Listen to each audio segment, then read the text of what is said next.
you share with us all of the whatever parts you think actually you would like to have admitted and published? Yes. I mean, can you do that from now on without me having to beg you to do that? Your Honor, the court does not have to beg me for anything. Okay, I mean, let's just have it be sort of a standard, which I thought would have been clear anyway, but is apparently not. Was it that made the number in this post significant to you? Well, I was looking for a number for Justin Cobb. And what led you to believe that this number was a correct number for Justin Cobb? Well, it was, there's probably more to it than just this, but it was posted in this Instagram comment and Posted by the owner or user of the account? That was false speculation, not object. Yeah. If he has a basis to testify. Your Honor, may we excuse the witness? Yeah, Mr. Smirker, you can go ahead and step outside for us. The motion is a motion for mistrial based on the actions of the prosecutor. My objection initially to the item was that it contained hearsay. The state represented at the bench that it was not hearsay. There was no hearsay contained in it. We did not address the issue of what the state already knew, which is that there was a phone number attached to it that she was going to try to elicit testimony from this witness about who that phone number belonged to. That in and of itself is speculation, but it's certainly hearsay. The document can't authenticate itself. I believe the site for that proposition is Twiggs versus State. It's 315 Georgia Appeals 191. So this witness can't look at a document and say that it says this phone number is from Justin Cobb's Instagram or social media posting, this is who it belongs to. So that was my objection. I believe the objection was well-founded. I believe the state purposely put that up there after misrepresenting as to whether or not it contained any hearsay in it. And based on that, I would move for a mistrial. May I respond? You may. Judge, Can somebody put the document up? first, the state objects to a mistrial. Second, Your Honor, what Mr. Adams indicated that he did not want on here were the comments with where's the phone number? There it is. Yeah, okay. The comments generally being all of the writing on the right side of the picture. Your Honor. And so I said to you, is any of it hearsay? Is any of it being offered for the truth? And you said no. Your Honor, what I was asking the witness to do is to tell what was of significance to that number and what he did in terms of finding out and corroborating information that he obtained, because he obtained phone records. I don't intend that this evidence or this exhibit will prove or show that this is Justin Cobb's phone number. You're asking him that? And No, asking Your him Honor. to testify to that? I'm asking him, and I understand the court, I'm asking him what handle it's next to, and Your Honor, what he did after seeing what he saw on this social media page. You represented at the bench that none of this, that being the writing on the right side of the picture, which we're all squinting at because it's tiny on the piece of paper. And so I am relying upon you to actually be honest with the court and opposing counsel so that we can deal appropriately with the evidentiary issue.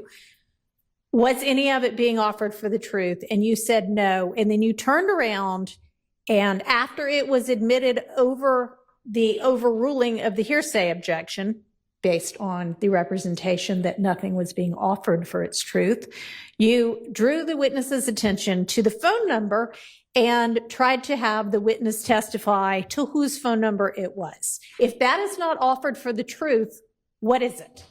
Your Honor, it explains what steps he next took. It wasn't that he sat there and took this phone number and said, okay, this is Justin Cobb's phone number. He went and sought records based on what he saw on this social media. The state said it was not. It clearly is, because to ask him that specific question, I mean, listen, none of us are obtuse here. It is what it is. I think that the state was disingenuous about it. State's being very slippery in regards to their response to the court's questions. I think it's willful, and I think a mistrial is appropriate. And I'm asking. I can't figure out what it is. if it's disingenuous, if it is that, I mean, I don't want to malign the prosecutor standing in front of me right now. So I'm not going to say the possible things that it could be, but it is baffling to me that somebody with the number of years of experience that you have, time after time after time, continues to seemingly purposefully hide the ball to the extent you possibly can for as long as you possibly can. And I really don't want to believe that it is purposeful. But honestly, after a certain number of times, you start to wonder how it could be anything but that, unless it is just that you are so unorganized that you are throwing this case together as you try it. And I am sorry to say that.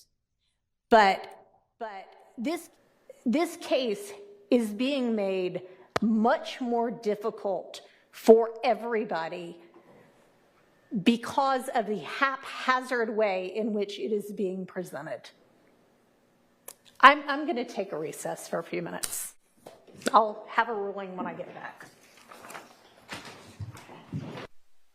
Deny the motion for mistrial. It's not as if the state couldn't have gotten the testimony in an appropriate way anyway. It's not like the testimony itself is fortunate. If it's something other than poor lawyering, then it is more than unfortunate. The state's lawyers need to make an effort to be upfront and right in the trial of this case.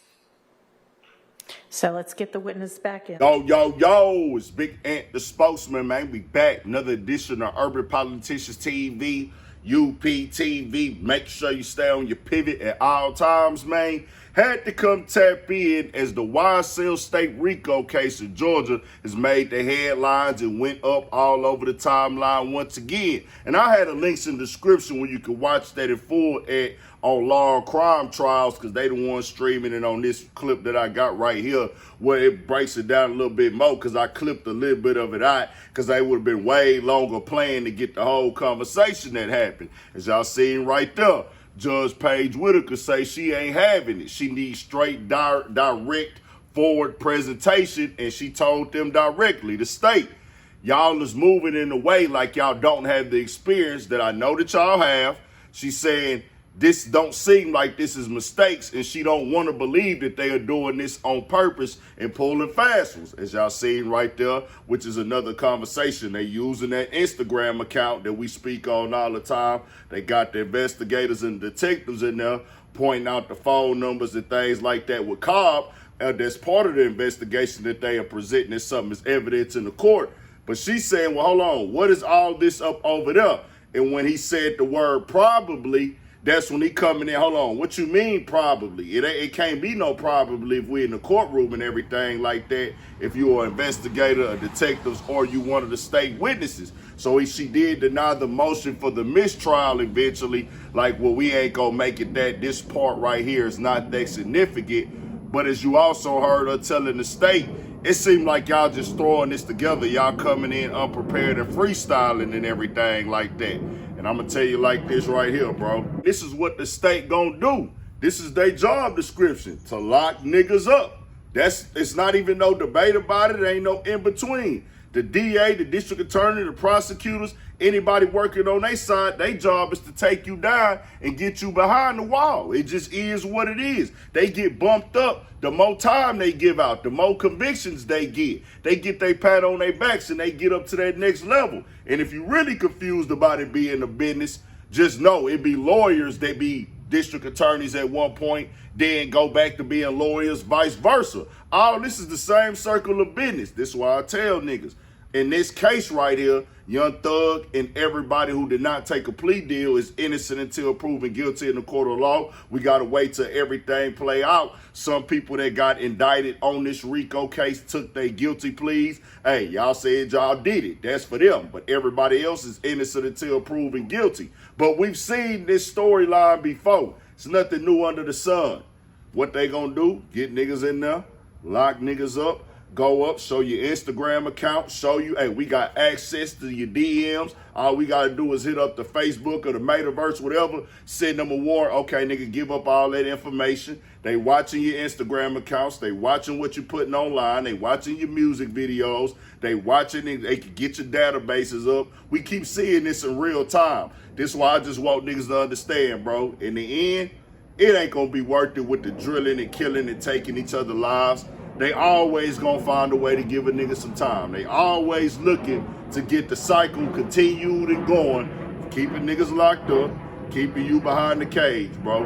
And what's the most important thing to niggas? Just know your family, your kids, your loved one, the people that care about you, bro. Making your money, going getting the paper, putting a roof over your head and things like that, cool, whatever. You know what I'm saying? Do that. I get that part of it. But this just overly crashing out, want to showcase your crimes for the clout, want to showcase what you done drilled or killed and took down for the internet and things like that, or just taking lives, period. You know what come with that, bro. You got to stay out the mix with that type of things. I ain't saying don't defend and protect yourself when you got to, but overly, like, let me just broadcast it, bro, you gonna look like to them, oh, this is one of them niggas we need to get up off them streets. And in the end, nigga, just know, this is not a game. This is not a debate. This is not a opinion. They love having niggas in prison. They don't want niggas to stop going. This is how they get paid. Nigga, this is the cycle they love. Nigga, that's why it's a career move for them. That's all I'm telling y'all, bro. They ain't gonna never stop building cages for niggas, and they ain't gonna never stop locking niggas up. They ain't gonna never stop having district attorneys, prosecutors moving in any way, shape, form, or fashion to get you behind that wall, man. Tell me what you think. We got more coming, more videos, all that. 1,000 for shit show. Stay on your pivot.